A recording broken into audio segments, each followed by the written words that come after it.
ċifri li kiseb One News mill-Jieħdu Klinik fl-Isptar Mater Dei juru li diversi kampanji li saru tul is-snin biex iżidu l-għarfien dwar l-importanza li qed jieħdu ħsieb is-saħħa sesswali tiegħu qed iħallu l-frott. Fil-waqt li fl-2008 kienu madwar 2500 li rifsu l-adba ta' din il-klinika, fl-2018 dan in-numru tela għal 10,000.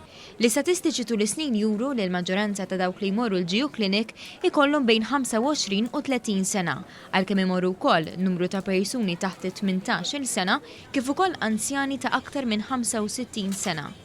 It-tabiba Padovese li tmexxi l-Jieħdu Klinik spjegat it-tipi differenti ta' testijiet li jsiru fil-klinika. We have to distinguish the type of infection we test for. We check blood usually for HIV, syphilis, hepatitis B, hepatitis C, and now also hepatitis A.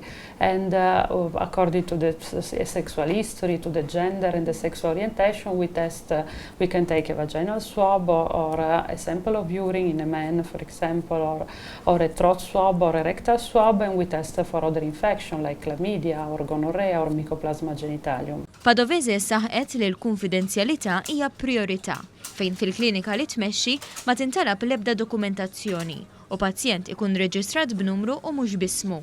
Innotat li 80% tal-pazjenti li jirriżulta li jkollhom infezzjoni, anki jekk żgħira u kurabbli bl-antibiotiċi, ma jkollhomx sintomi. Dawk li jkollhom ivarjaw skont il-gravità tal-infezzjoni.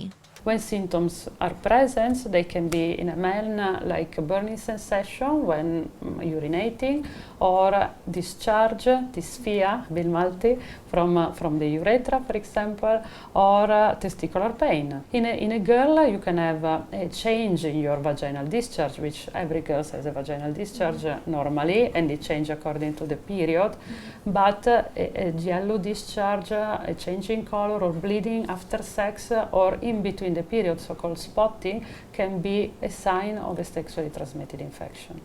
Fil-waqt li qalet li bosta kampanji u miżuri li ttieħdu fl-aħħar snin qed jirriżultaw f'aktar nies li qed jieħdu ħsieb is-saħħa sesswali tagħhom, teniet li s-suġġett xorta għadu tabu għal ħafna u hemm bżonn aktar għarfien dwar l-importanza tal-użu tal-kontraċettivi.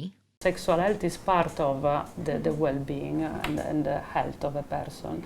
So it should be a topic that we should normally discuss without stigma.